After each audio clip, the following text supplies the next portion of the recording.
এবার আমরা should have had এবং শুড হ্যাভ হ্যাড টু এর ব্যবহার শিখব।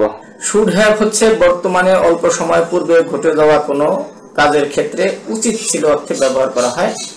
যেমন তোমার ওখানে যাওয়া উচিত ছিল 1-2 ঘন্টা আগের ক্ষেত্রে ইউ শুড হ্যাভ গান দেয়ার, তোমার কাজটি করা উচিত ছিল you should have done the work.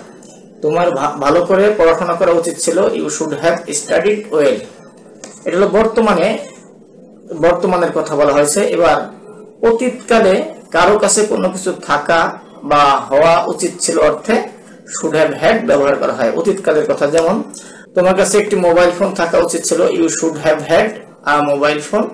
আর তোমার কাছে একটি ল্যাপটপ থাকা উচিত ছিল you should have had a laptop.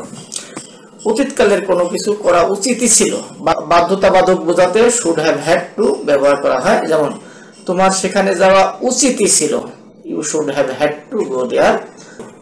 তোমার পড়াশোনা করা উচিতই ছিল you should have had to study.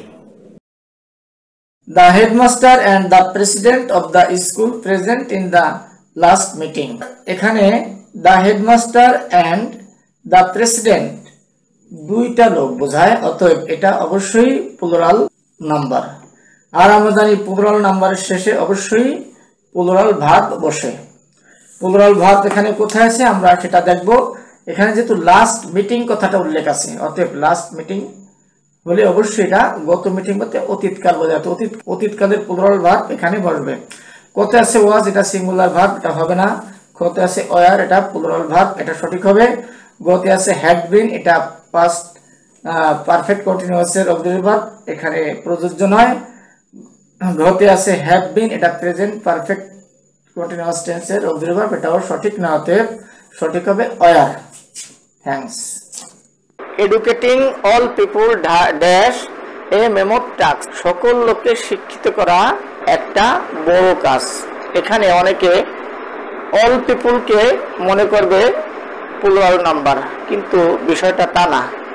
এখানে যেহেতু বলেছে এডুকেটিং অল পিপল, সকল লোককে শিক্ষিত করা, এখানে একটা কাজ বোঝাচ্ছে। ড্যাশ আ মেমোর টাস্ক, একটা বড় ধরনের কাজ, এখানেও একটা বোঝাচ্ছে। অর্থাৎ আমরা জানি যে পৃথিবীতে সকল ভার্ব সাবজেক্ট অনুযায়ী হয়।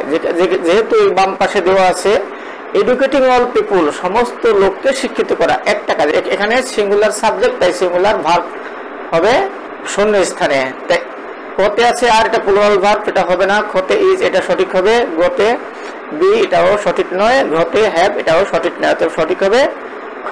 থ্যাঙ্কস।